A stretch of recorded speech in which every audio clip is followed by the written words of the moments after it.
성령 하나님께서 우리 가운데 함께 계시는 줄로 믿습니다. 우리는 수많은 불확실 속에서 이 세상을 살아갑니다. 내일 무슨 일이 일어날지, 또 경제적인 상황은 어떻게 변할지, 건강은 또 어떻게 될지 아무도 몰라요. 우리 앞에 놓인 정치, 경제, 사회, 문화 모든 것 가운데 가장 확실한 것은 불확실하다라는 겁니다. 그러나 모든 인간에게 예외 없이 찾아오는 그런 가장 확실한 두 가지가 있어요. 하나는 사람은 반드시 죽는다라는 것. 또 하나는 죽음 이후에는 반드시 심판이 있고 영원한 세계가 있다라는 사실. 그것은 인간이 이 땅에 태어나는 누구에게나 가장 확실한 사실이에요. 오늘 성경에도 말씀합니다. 히브리서 9장 27절에 보면 사람이 한 번 죽는 것은 정해진 것이요 그 뒤에는 심판이 있다라고 말씀해 주고 계세요. 우리가 이렇게 죽음이 우리를 향해서 맹렬히 다가오지만 우리 인생들은 그 죽음을 깨닫지 못할 때가 많습니다. 마치 운전할 때 사이드 밀러 또는 육안으로 보이지는 않지만 옆에서 아주 강렬하게 빠른 속도로 달려오는 차량이나 사람이 있는 경우가 있어요. 그것을 흔히 사각지대, 맹점, 블라인드 스팟 그래가지고 보이지 않는 그런 지점이에요. 누구보다 열심히 옆에 달려오고 있습니다. 그러나 보지 못해요. 때때로 우리가 이렇게 그런 일 때문에 놀라는 그런 사고, 놀라운 그런 일을 경험하게 되고 우리 주변에도 그런 사각지대 때문에 큰 사고를 경험하는 그런 일들을 우리가 볼 수 있습니다. 그렇습니다. 눈앞에 보이는 현실, 또 물질, 건강, 즐거움은 보이지만 우리는 바로 눈앞에 다가오는 영원이라는 죽음이라는 거대한 현실을 보지 못하는 영적인 맹인의 상태, 영적인 사각지대의 상태가 지금 우리들의 상태인 것 같아요. 그래서 오늘 본문은 예수님께서 그 영적인 맹점의 베일을 벗기시고 죽음 너머에서 존재하는 가장 확실하고 엄연한 두 개의 종착지, 즉 천국과 지옥의 실상을 우리들이 가장 생생하게 보여주는 그런 본문의 말씀이기도 해요. 성경이 어느 것보다도 오늘 누가복음 16장 이 우리가 읽은 본문에 이렇게 상세하게 천국과 지옥에 대해서 기록한 말씀이 없어요. 그래서 오늘 우리가 이 말씀을 통해서 영적인 눈이 열려서 잠시 머물다가는 이 땅이 아닌 영원한 본향을 준비하는 그런 복된 삶이 또 시간이 되기를 바랍니다. 그래서 오늘 본문 말씀에는 이름조차 기록되지 않은 한 부자, 반면에 나사로라는 이름을 가진 한 거지가 등장해요. 본문을 자세히 들여다보면 예수님께서 단어 하나하나를 굉장히 잘 골라서 쓰셨어요. 그래서 이들의 영적인 상태를 밝히고 계심을 우리가 볼 수 있는데요. 19절에 보면 부자는 이렇게 표현합니다. 자줏빛 옷과 고운 베옷을 입고 날마다 호화로이 즐겼다라고 기록하고 있어요. 여기서 호화로이 즐겼다라는 것은 단순히 뭐 돈 많이 써서 막 즐긴 것이 아니라 이 호화로이 즐겼다라는 원어의 의미는 자기를 위해서, 자기만을 위해서 사치스러운 잔치, 극도의 자기 만족과 이기적인 쾌락을 위해서 살았다라는 그런 뜻을 가지고 있는 거예요. 그의 중심에는요, 하나님도 없었습니다. 영혼에 대한 고민도 없었어요. 반면에 오늘 20절에 보면요, 거지가 등장하죠. 그 거지 이름은 나사로, 헬라어로 엘아자르, 즉 하나님만이 나의 도움이시다라는 뜻을 가지고 있어요. 부자의 대문 앞에 버려진 채, 또 가끔 배고프면 부자의 상 밑에서 음식이 떨어지기를 기다린 채, 그의 삶은 대부분 누워 있었고 거기다가 피부가 헐어서 악성 종기가 가득했어요. 근데 여기서 우리가 주목해 볼 부분이 있어요. 부자는 날마다 호화로운 잔치를 벌이면서 대문을 드나들면서 그 대문 앞에 누워서 앓고 있는 이 나사로의 존재를 몰랐을까 하는 거예요. 이것은 그의 무관심에 비롯될 수 있는 겁니다. 영국의 기독교 작가 루이스라는 사람이 이런 말을 했어요. 지옥으로 가는 가장 안전한 길은 경사가 완만하고 발걸음이 부드러우며 갑작스러운 이정표도 없는 편안한 길이 바로 지옥으로 가는 길이다. 오늘 본문의 부자는요, 살인이나 도둑질이나 간음을 저지르지 않았어요. 사기를 쳐서 돈을 모은 것도 아니에요. 그의 드러난 죄는요, 철저한 무관심, 이웃에 대한 철저한 무관심이었어요. 하나님 말씀인 이웃사랑을 오늘 무시한 채 매일 자신의 알랑만을 위해서 완만한 경사를 따라서 지옥으로 걸어가고 있는 모습이 오늘 부자의 모습입니다. 그리고 마침내 두 사람은 이제 어김없이 인생의 종착역, 육적인 종착역 죽음이 찾아옵니다. 그리고 성경은요, 타협 없는 지옥의 날카로운 실상을 우리에게 오늘 제시해주고 있어요. 그래서 23절에는 그 음부에서 고통 중에 눈을 들어 오늘 부자가 죽었습니다. 그는 지옥에서 고통 중에 눈을 들어서 얘기를 합니다. 그리고 그가 있었던 지옥의 실체에 대해서 오늘 예수님께서 말씀해 주고 계세요. 오늘 세 가지 고통이 오늘 지옥에 존재하고 있음을 볼 수 있어요. 첫 번째로는요, 지옥은 감각적인 고통이 실제하는 장소다라는 겁니다. 오감이 존재하는, 우리의 영적인 고통, 육적인 고통이 존재하는, 그래서 부자가 24절에 이렇게 말하죠. 내가 이 불꽃 가운데 괴로워하나이다. 누가 손끝에 물방울을 하나를 찍어서 내 혀를 좀 서늘하게 해 주십시오. 절규를 해요.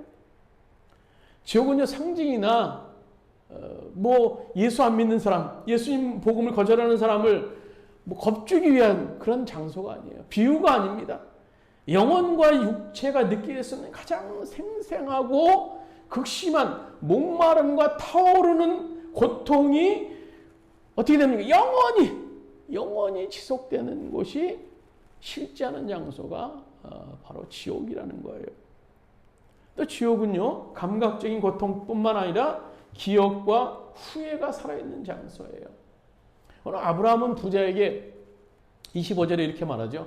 너는 살았을 때에 좋은 것을 받았고 나사로는 고난을 받았으니 이것을 기억하라 라고 말씀해 주고 계세요. 지옥의 가장 무서운 고통은 기억력이 그대로 살아있다는 거예요. 부자는 지옥에서 이 땅에서의 자신만을 위해 살았던 시간들, 어려운 이웃을 외면했던 순간들, 회개할 기회가 있었음에도 거부했던 기억들을 생생하게 떠오르면서 영원히 후회하고 있었다라는 겁니다. 망각이라는 은혜가 허락되지 않는 것이 바로 지옥이라는 거예요. 차라리 아무 생각 없이 그냥 무슨 고통이 있든지 간에 아무 생각 없이 있으면 좋겠는데 생각이 있어요. 생각. 기억과 후회가 있는 것. 그때 내가 복음을 들었어야 되는데, 내가 결정했어야 되는데, 내가 그때 주님 전에 찾아왔어야 되는데 하는 기억과 후회가 살아있는 장소가 바로 지옥이라는 겁니다. 지옥이 가장 또 무서운 것은 뭡니까? 영원한 단절과 격리의 장소의 격리. 26절에 보면 오늘 이렇게 말씀해 주고 26절 말씀 우리 같이 목소리 한번 들어서 26절입니다. 우리와 너희 사이에 큰 구렁텅이가 놓여 있어 여기서 너희에게 건너가고자 하되 갈 수 없고 거기서 우리에게 건너올 수도 없게 하였느니라. 여기서 큰 구렁텅이라는 것은요, 헬라어로 카스마메가라는 뜻인데 절대로 메울 수 없는 거대한 구렁텅이를 얘기하는 거예요. 천국과 지옥이 있으면 거대한 공간이 있는데요, 그 큰 구렁텅이를 표현하고 있어요. 이것은 도저히 넘어갈 수 없는, 갈 수 없는 그런 지옥. 그래서 지옥은 하나님의 자비, 하나님의 사랑, 하나님의 은혜가 단 0.001%도 존재하지 않는 완전히 차단된 그런 공간이라는 겁니다. 죽음 이후에는요, 그 어떤 중보기도, 죽은 자를 위한 산자들의 어떤 선행도 이 구렁텅이를 넘어갈 수는 없어요. 죽으면 바로 천국과 지옥으로 나눠질 뿐입니다. 그래서 운명을 바꿀 수 있는 기회가 완벽히 마감된 것, 그것이 바로 지옥이고 그것이 바로 무서운 지옥의 실상입니다.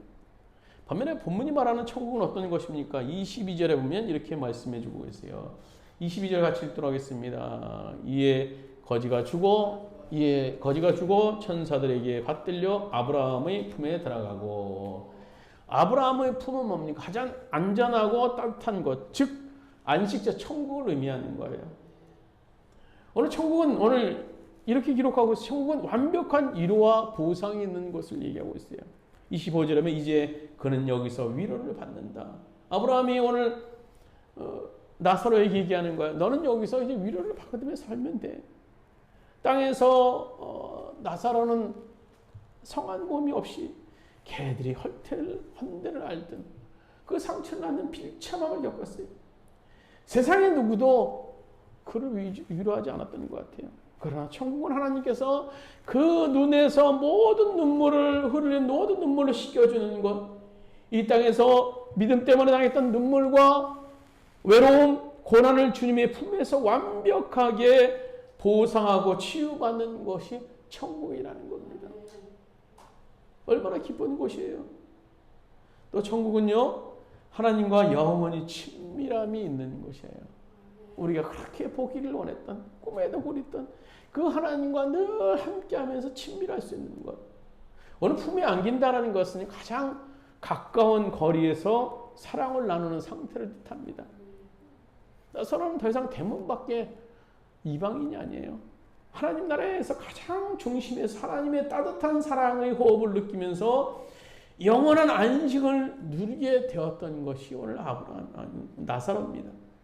세상은 그를 무명한 자로 취급했지만 천국은 그의 이름을 영원히 기억하고 존귀하게 대접하여서 오늘 성경에도 그의 이름이 기록되게 된 겁니다. 그렇다면 이 천국과 지옥을 가르는 단 하나의 기준이 뭘까라는 겁니다. 오늘 부자는요, 지옥에서 생각하다가 깨닫게 됐죠. 어떤 기적을 보면 내 형제들이 회개하고 이 고통스러운 곳에 오지 않을 것이라고 생각했어요. 너무나 지옥이라는 현실이 고통스러운 나머지 나는 어쩔 수 없지만 내 형제들 내가 가장 사랑하는 우리 식구들만은 이곳에 오지 말아야겠다라고 생각했던 것 같아요. 그래서 그가 아브라함에게 얘기하는 것이죠. 어떤 기적을 보면 내 형제들이 회개하고 이 고통스러운 곳에 오지 않을 수 있지 않겠습니까? 아브라함이요?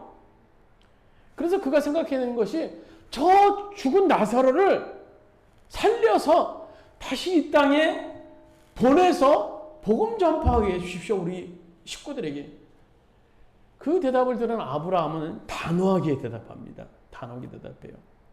오늘 31절에 보면 모세와 선지자들에게 듣지 아니하면 비록 죽은 자 가운데 살아난 이가 있을지라도 권함을 받지 아니하리라. 즉 성경에 기록된 말씀을 믿지 않는 사람은 아무리 죽었다가 살아나는 기적, 그보다 더 있는 것이 있다 할지라도 그가 구원의 천국에 올 수 없는 사람이라는 겁니다. 천국에 가는 사람은요, 오직 하나입니다. 우리에게 들려주신 하나님의 말씀을 듣고 자신의 죄를 깨닫고 회개해서 예수 그리스도를 구주로 영접하는 사람, 그 사람만이 천국에 가는 거예요. 반면에 지옥에 가는 사람은요, 하나님 말씀을 끊임없이 경고하고 또 초청하는데도 불구하고 꽉 닫아요. 세상의 물질과 안락함에 귀를 막고 끝까지 회개하지 않는 사람, 그 사람이 바로 지옥에 가는 사람이에요. 결국 천국과 지옥의 갈림은 길은 뭡니까? 지금 이 땅에 선포되는 하나님의 말씀에 어떻게 반응하느냐에 따라서 지금 결정된다는 거예요. 천국은요, 죄가 없는 사람이 가는 것이 아니라 이 땅에 사는 동안에 회개, 어떤 회개입니까? 진짜 회개가 없는 사람, 진짜 회개를 통과한 사람, 그 사람이 가는 거예요. 오늘 30절에서 부자는 부르짖습니다. 만일 죽은 자에게 그들에게 가는 이가 있으면 회개하리이다. 만일 죽은 자가 그들에게 가는 것이 있으면, 이가 있으면 회개하리다. 그는 비록 지옥에 가고 나서야 이 회개의 중요성을 철저히 깨달았습니다. 내가 지옥에 온 결정적인 이유는 회개였었구나. 회개. 우리는 회개에 대해서 많이 얘기를 해요. 그럼 오늘 본문에서 말하는 진짜 회개가 무엇인가? 또 우리는 어떤 회개를 해야 되는가? 몇 가지 보면요. 첫 번째로는 후회는 회개가 아니라는 겁니다. 후회는 회개가 아니라요. 우리가 가장 먼저 생각해야 할 것은 후회를 회개로 착각하는 거예요. 부자는요, 지옥의 불꽃 가운데 지난 날을 후회했어. 회개한 것이 아니에요. 내가 왜 대문 앞에 나사로를 외면했을까? 내가 왜 그 많은 재물을 나만을 위해 썼을까? 그러나 이것이 회개가 아니라 처벌에 대한 두려움, 이 지옥에 대한 이 고통에 대한 두려움 때문에 지르는 비명이자 후회일 수밖에 없는 겁니다. 오늘 성경적으로 회개라는 원어는요, 메타노이아. 이것은요, 생각을 바꾸는 것, 방향을 돌이키는 것이 회개의 시작이에요. 그것이 회개의 본질일 수 있어요. 단순히 내 죄의 결과로 찾아오는 고통이 괴로워서 눈물을 흘리는 것은 회개가 아닙니다. 그래서 우리는요, 두 사람을 비교해 볼 수 있어요. 가룟 유다와 사도 베드로. 가룟 유다는 예수를 판 뒤에 스스로 정죄했어요. 괴로워했습니다. 성경은 그가 뉘우쳤다, 그런 기록이 없어요. 그러나 그는 후회했어요. 후회했을 뿐.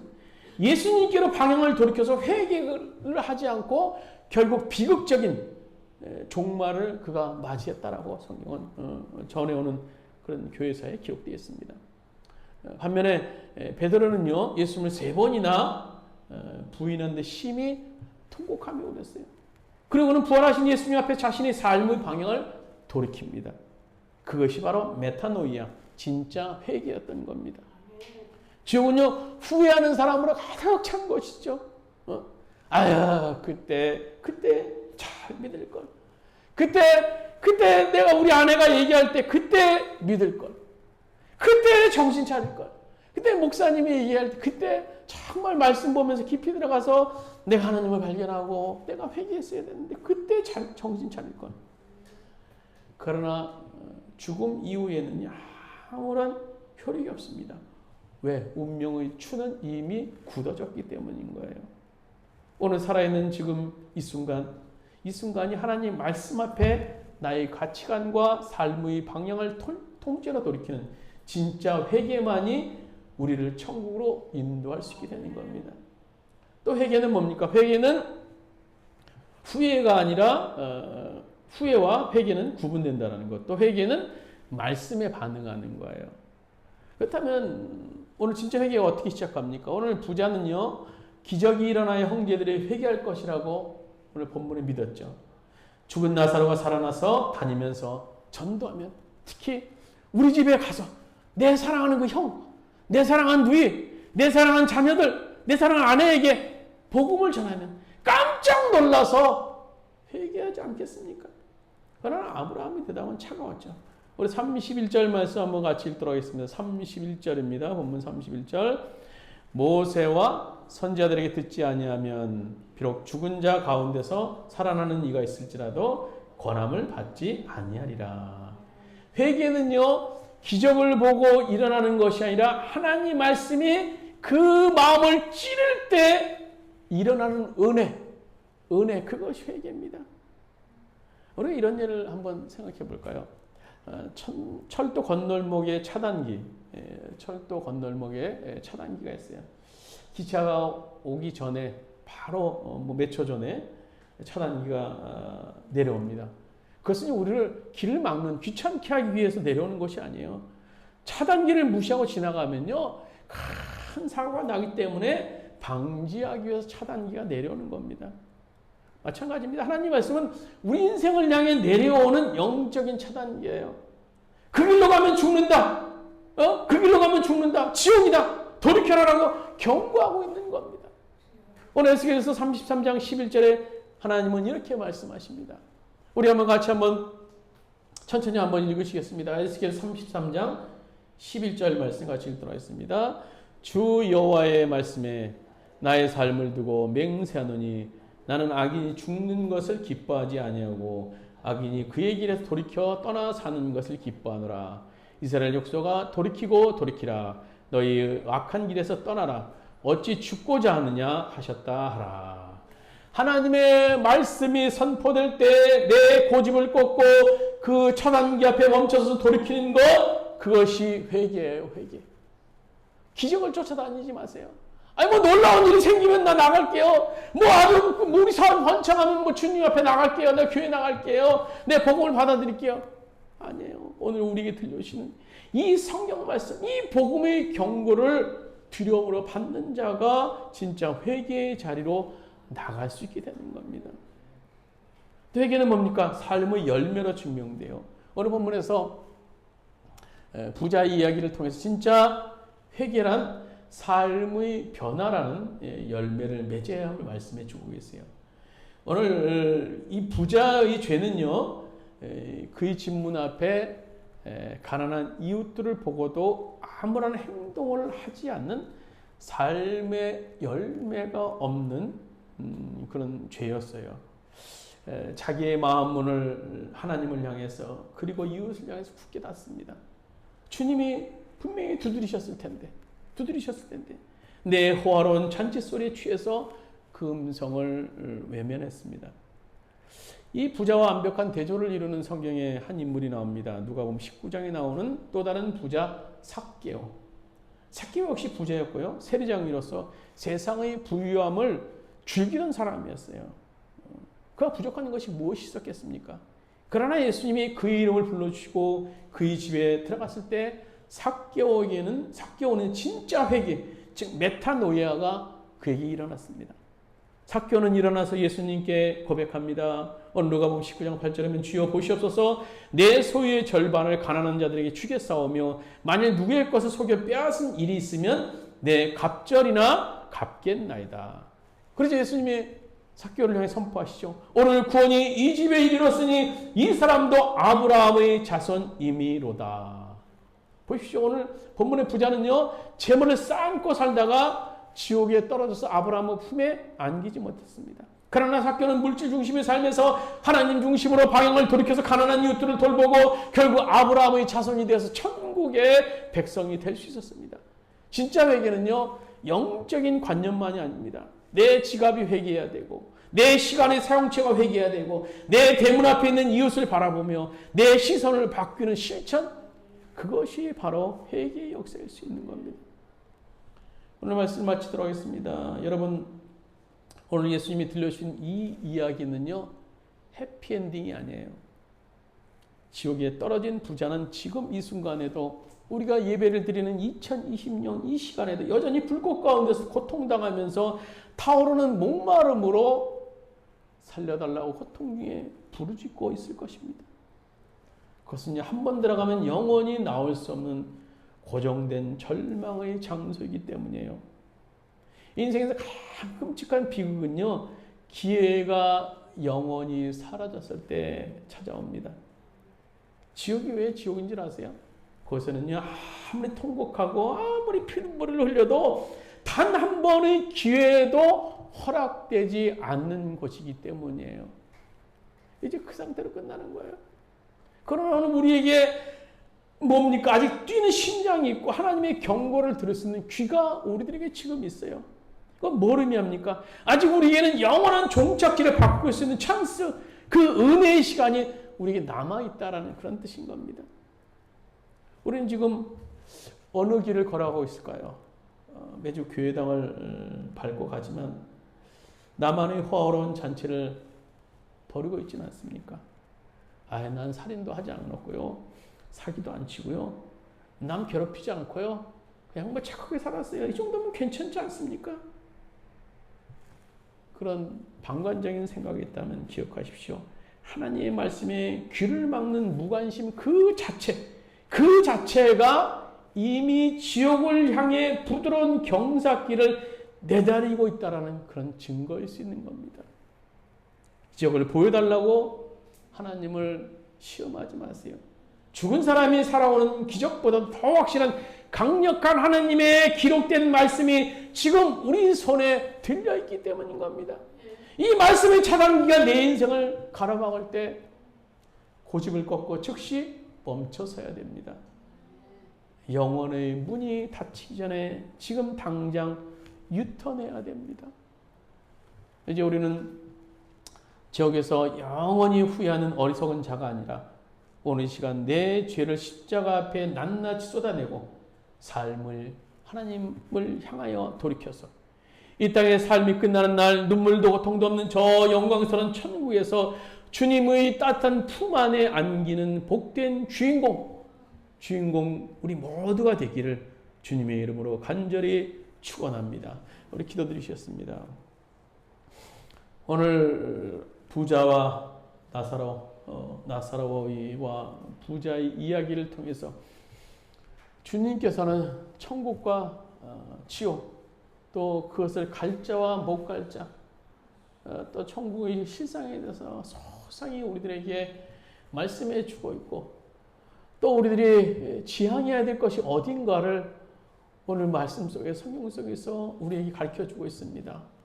바라기는 우리의 삶이 천국을 향해서 갈 수 있는 삶이 될 수 있도록 기도하시옵소서. 우리는 영원히 살 것처럼 오늘도 바쁘게 몸부림치며 삶을 살고 있지만 분명히 죽음은 우리를 향해 지금도 달려오고 있습니다. 그 뒤에는 심판과 천국과 지옥이 있음을 오늘 우리는 성경 속에서 말씀하고 있는 것을 볼 수 있습니다. 우리들이 가야 될 것이 무엇인가를 기억하며 오늘로 그것을 준비하는 아름다운 영원히 갈 그것을 준비하는 아름다운 삶을 사는 우리들 될 수 있도록 주께서 인도하여 주시옵소서. 이제는 우리 주 예수 그리스도의 은혜와 하나님 아버지의 무한하신 사랑하심과 보혜사 성령님의 감화 감동내 교통하시는 종이 오늘 우리들이 이 땅의 삶이 영원히 갈 저 천국을 향해 준비하는 삶을 기억하면서 우리가 정말 하나님의 말씀을 통해서 내가 얼마나 큰 죄인인가를 통해 자복하며 주님 앞에 결단하며 순간순간 주님과 동행하는 삶을 살길 원하는 우리 모든 미션이라 선교 성도들 머리 위에 또 그의 가정에서 합장과 직장에 이 땅의 모든 교회 위에 이제부터 언제까지 함께 하시기를 간절히 축원하옵나이다.